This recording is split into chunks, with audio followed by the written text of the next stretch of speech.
My name is Maddie, and my presentation for Psych 202 is going to be on the memoir The Center Cannot Hold by Ellen R. Sachs.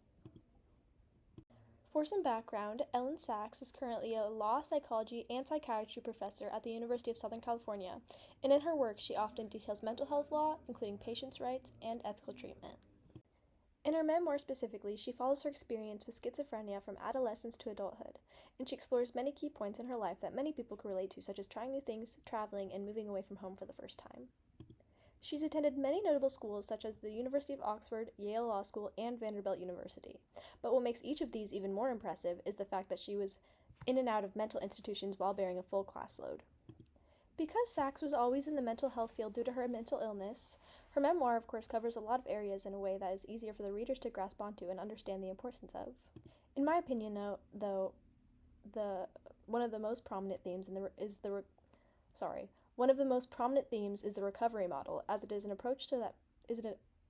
it's an approach that many people will take during their healing journey that focuses on them living a meaningful life with their illness rather than trying to get rid of the symptoms altogether, which Sachs explores in her memoir often. Because Sachs was in and out of mental institutions, she details what the treatment looked like at the time.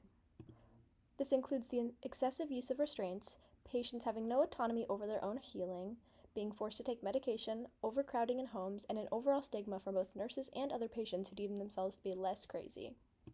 Considering the fact that Sachs was in and out of these homes, she didn't agree with a lot of what the patient treatment looked like, which is of course what led her to her line of work later on.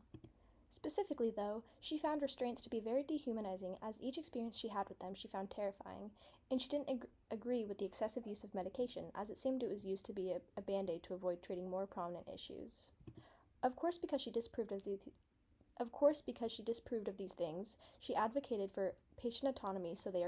are treated with respect from those around them who are supposed to be helping, and on top of that, she expressed her opinion that hospitalization in many cases caused more harm due to the mistreatment of patients.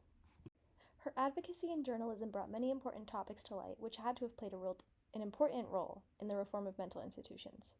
So patients are now treated better, and she in many ways worked to remove stigma from psychotic illnesses such as schizophrenia, especially in the way that she humanized the illness through her very normal life experiences that happened outside of her mental episodes.